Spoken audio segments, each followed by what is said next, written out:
Hi guys, future me here. So, I'm not really even sure if I'm going to post this video. I don't know. But if I do, I want to clear up a few things. So that's why I'm on my webcam on my computer. I'm just sitting up here on my bedroom floor. I want to clear up a few things. One, in the video I made, it made it sound like the video that David Dobrik put out was like the actual act. That's not what he put out. The video he put out was, I guess, the whole scripted thing that they had planned on. But after, what had happened to her, she asked, she didn't want it to go, the video to go out or not. And he put it out anyways. That's what I meant by she was, continually reminded about like one of the worst times in her entire life. Two, I wanted to talk about this because, and I didn't want to make it sound like it was just mysterious tea, because there's so many creators that are following the story, it's talking about this story, and this story is not tea, it's not drama. But what it does do is open the door to conversations. The story you guys are going to hear about me and, my story, it's happening right now. It's going to happen tonight. We need to have these conversations. It's happening too much. And that's kind of just why I wanted to share my story. And, some people might think that it's telling too much, being too open. But, maybe my story will help you guys. And, maybe you guys will leave a comment for me and it'll help me.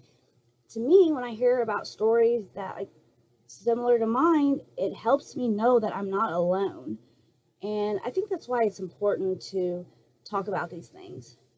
So I will let you guys get back to the video. I just wanted to stop in and say that. Hi guys, welcome back. So first I want to put a warning out there. So today's video may trigger you. It can be very upsetting on the topic we are talking about. So maybe this video might not be for you if you are sensitive to the subject of SA, because that is what we are going to be talking about in today's video. So some of you guys might find it disturbing. Secondly, I know my dad watches this channel, which is very odd because he just kind of recently found the internet. Within the last couple of months, he got one of those prepaid phones that has data, and he watches every single one of my videos. So I do want to put a warning out for my dad. This video probably is not one that you want to watch. So, as you can see by the title, we are going to be talking about David Dobrik and the Vlog Squad and Dominique and everything that's going on with that. So if you do not know,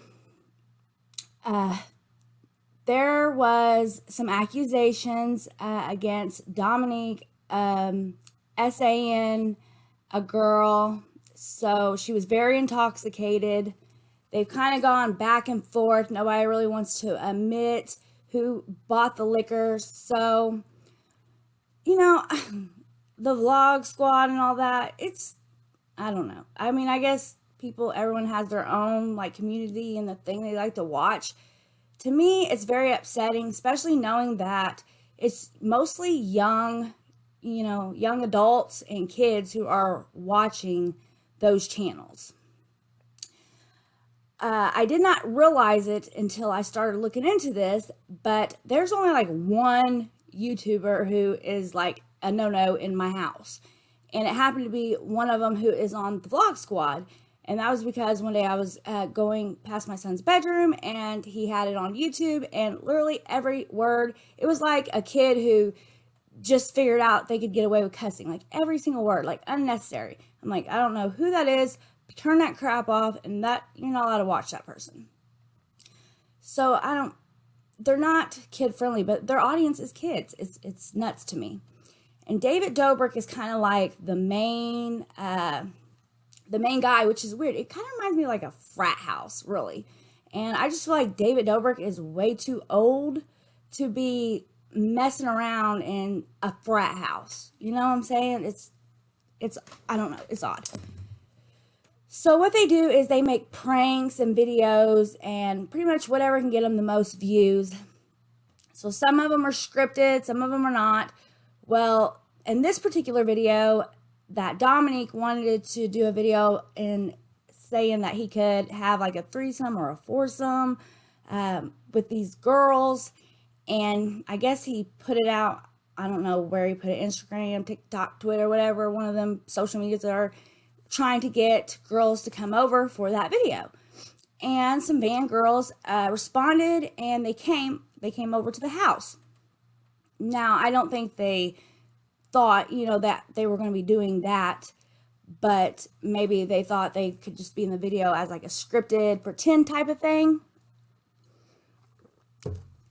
But once they got the girls there, now they were not under the age of 18, but they were under the age of 21, so legally they could not drink alcohol.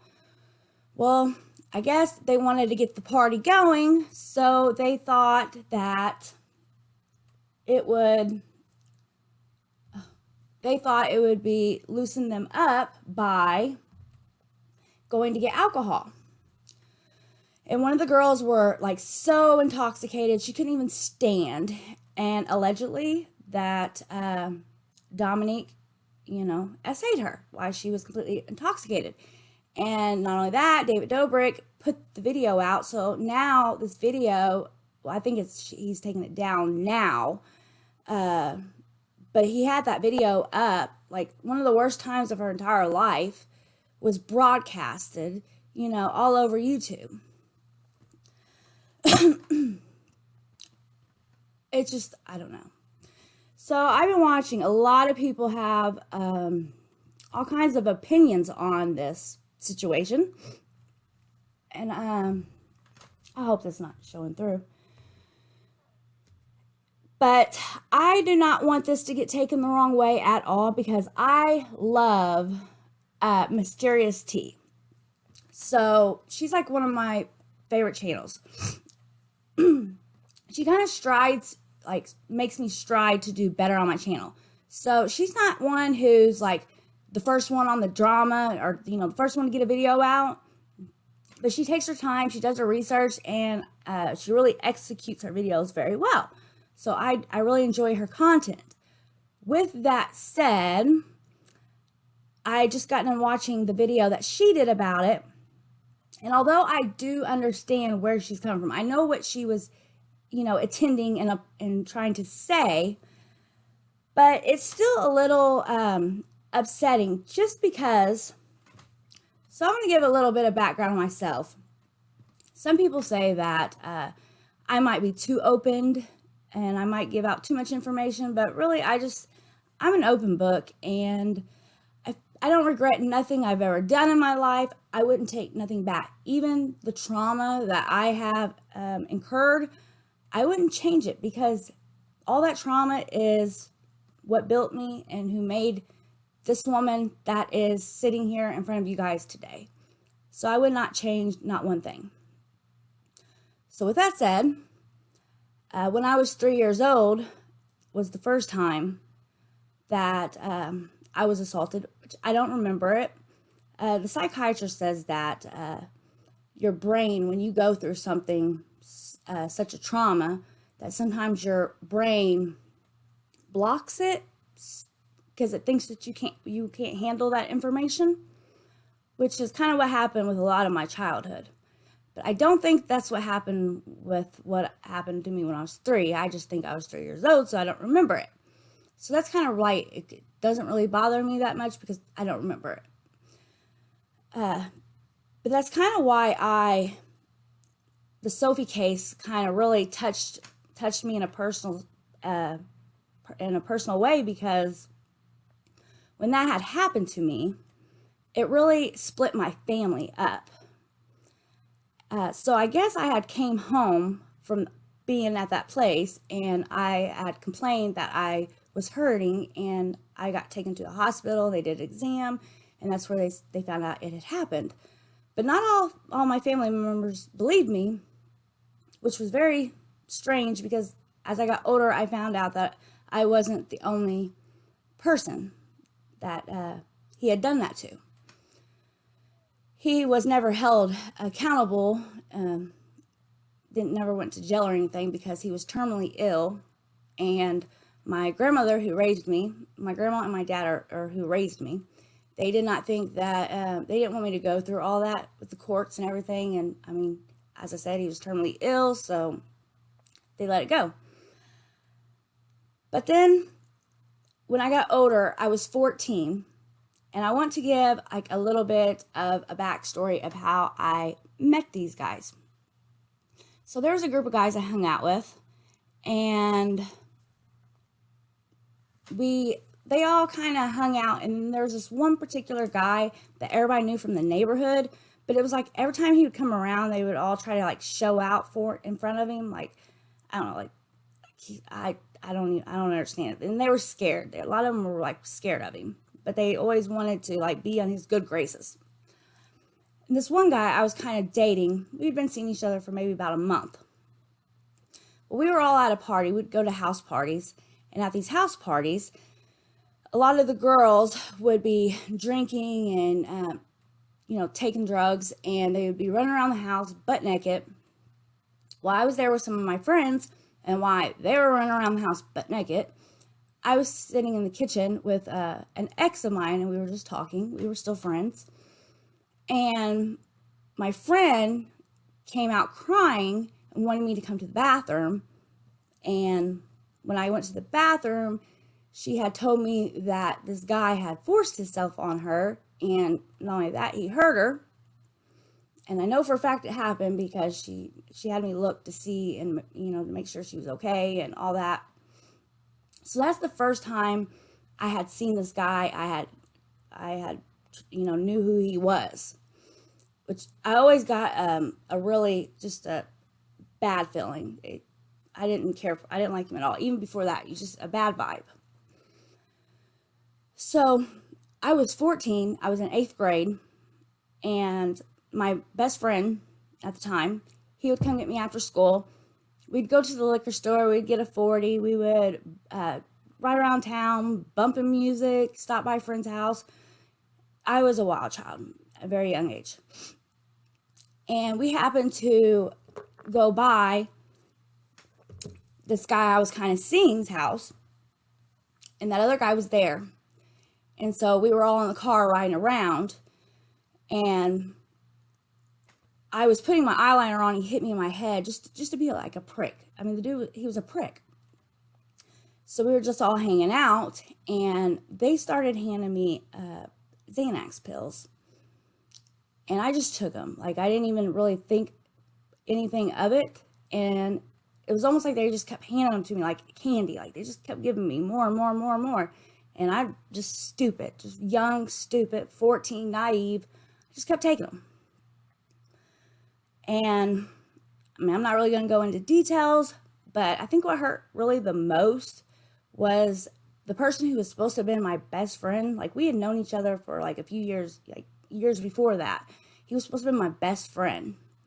Drove them around and watched why they did it. And there's some more details, but it's just it's nasty, and I don't even want to talk about it or anything like that. But I never said anything, or and before that happened to me, there was rumors that that guy I had been seeing had done this to another girl. So there was these brothers in the neighborhood, and everybody was like scared of him, and all that. And I guess he had stayed the night at their house, and while everybody was sleeping, he supposedly assaulted their younger sister. Well, I asked him about it, we talked about it, and he had said that that's not how it happened. It was consensual, but then when her parents and brothers found out, that's why she changed up her story. And being young, stupid, I believed him until it happened to me. I never said anything because, honestly, I blame myself for getting drunk, smoking weed, taking those Xanaxes. I put myself in a very bad situation. I know it's completely wrong. And if I was talking to a young woman in front of me who went through the same exact thing that I did, I would have told her it's absolutely not your fault. And, nobody deserves that. But I can't lie to you guys. That's just how I feel, and it just hasn't changed. Even though I know it's not my fault. I know it shouldn't happen. But in my heart of hearts, I still blame myself. And a lot of the reasons people don't come forward, because and this is where I'm getting into, because Mysterious T had made comments about, this doesn't need to be on YouTube, and this should be, a cop situation, which she's probably right. But I have a feeling this lady who was allegedly essayed by, the Vlog Squad member, I think maybe she just was wanting to out what is going on with them and not per se go through the whole like court situation and all that. Like, she did try to stay anonymous, but I don't think that worked for her. But I think that was her goal. She just kind of wanted to show everybody what was going on and try to stop it without having to go through the law, which I wish I was brave enough to have, went to the cops about it. And what is worse is a couple years after it happened, I happened to see him again, the guy that I was dating, and he is now officially on the sex offender registry list. So I wasn't his first, and I wasn't his last. And yes, I think about it. I thought about it then, and I think about it now, that if I would have said something, if it would have prevented whoever the person was that he assaulted after me. And I have to deal with that. I have to live with that. But that's why, to me, I feel like it takes a very brave, strong person to, go in front of a courtroom, stand in front of your accuser, and it's a lot. And to me, I feel like I was already victimized enough. I didn't want to be ran through all that. I told one person. That was it. So I don't think we should be making her feel bad, the victim feel bad about not wanting to go to the cops. I mean, yes, you should, because obviously, you can stop it from happening again. But I can also understand why one wouldn't. So that's what I wanted to share with you guys today. Have you guys been following this story? And what do you guys think of like the Vlog Squad? Should those channels even be like a thing? It's like a frat house. And this is probably not the first time that they have brought girls over and drinking and partying, and I don't know. It just really worries me, mostly because it's our young adults who are seeing this behavior. And this is something we need to talk to, like, our kids. Like, the conversation I'm going to have with my boys is going to be the following. We just talked about this in my last video. Just because one woman is comfortable with something doesn't mean the next woman is going to be.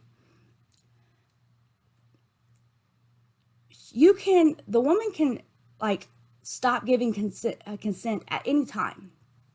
Like, she could be all for it, and you could be like almost all the way there, and then something happens and she says no. That means no. Stop. Do not pass go. Do not click that, $200. That's it. You don't, because if you do after she says no or stop, or, that's assault. And I feel like there's such a lot of women are really hard on other women too. Like, well, you know what? If you didn't put yourself in that situation, if you didn't dress the way you were dressing, if you didn't drink and flaunt yourself around these guys, it wouldn't happen. No, that's bullshit. The guys are the ones who should be taking responsibility. And if a woman is beyond buzzed from alcohol, there's no consent there. Do not do it. Do not take the chance. So that's what I wanted to talk about with you guys today. And I know it's a heavy story. It's a lot. But I would love to hear what you guys have to say. If you haven't already, please like, comment, and subscribe. And until next time, I'll see you guys later. Bye.